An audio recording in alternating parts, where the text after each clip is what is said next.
Hi Pisces, welcome. So tingnan natin kung naghihintay sa'yo sa year 2026 pagdating sa love, career, money, at destiny. So hindi halos lahat magaganap ito sa inyo, no? So be open-minded po.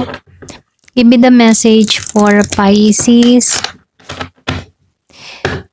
Pero pag lumabas yung maganda card, okay, pray nyo at i-claim nyo na parating to sa buhay mo. Ayan. Give me the message for Pisces.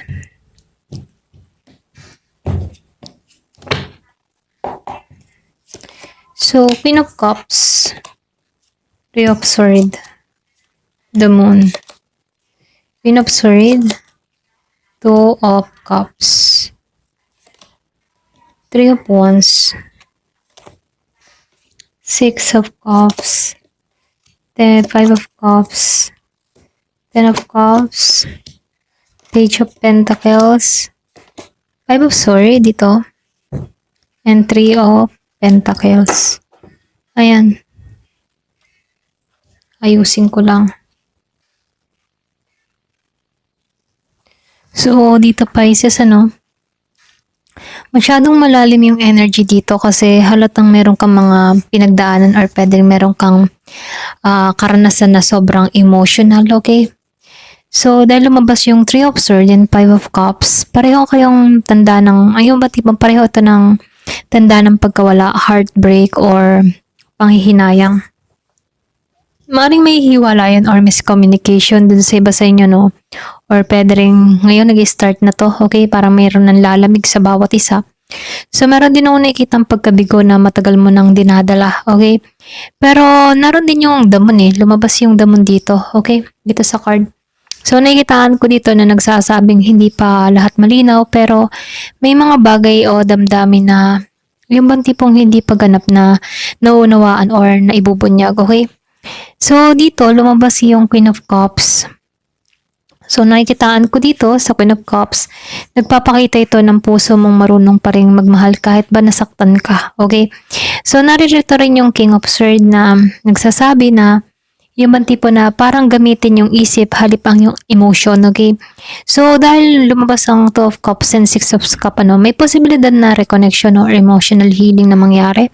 Maaaring bumalik ang isang tao mula sa nakaraan, yung iba sa inyo. So, nakikita ko dito, makikilala mo ulit yung pagmamahal sa mas matatag na paraan, okay? So, dito, lumabas yung Ten of Cups. Napakaganda nitong huling card sa love section kasi happy ending, peace, and emotional fulfillment, okay? So, yung love message para sa'yo, yung sakit ay nagturo sa'yo kung paano magmahal ng totoo, okay? Ang susunod na yugto ay pagmamahal na may kapayapaan na, okay? So, dito pagdating naman sa pera, nakikitaan ko dito, meron ditong pag-aaral or pag-aangat na or meron ditong kooperasyon, okay? So, dito nakikitaan ko dito, tanda ito ng bagong oportunidad sa trabaho o kabuhayan. Yung iba sa inyo, maaaring bagong simula, proposal, or project na kailangan pagtuunan ng pansin, okay? Dahil lumabas din yung Three of Pentacles, mayroon nung nakitang teamwork or collaboration sa iba. So, mga katrabaho mo, mga tao, makakatulong para lalo kang mag-grow, okay? So, lumabas yung Five of Swords dito, no? So, dito, nakikita ko dito, ito yung paalala na iwasan mo yung conflict, competition, lalo na sa paligid, okay? Huwag mo kang madalas mainggit or mag-argumento. Mas makakabuti kung piliin mo maging professional at kalmado, okay? So, yung pinaka-mensahe sa'yo, meron ditong pag-uunlad, mayroon ditong makakamit ang pakikipagtulungan at kababaang loob, okay?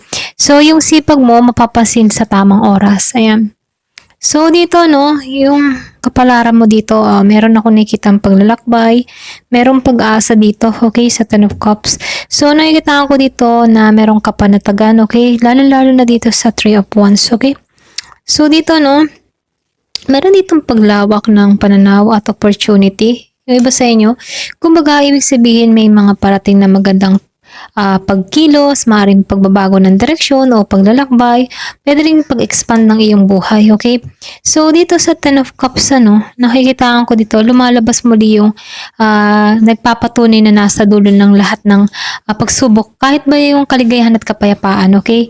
Kumbaga, pinakikita ng Ten of Cups, kahit meron kang mga pinagdaanan sa buhay, sa dulo, mararanasan mo yung kaligayahan at kapayapaan, okay?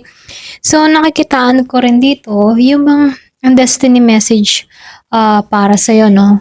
Yung mga tipo, yung mga sugat mo noon ay magbubukas ng pintuan para mas payapa at masayang buhay, okay?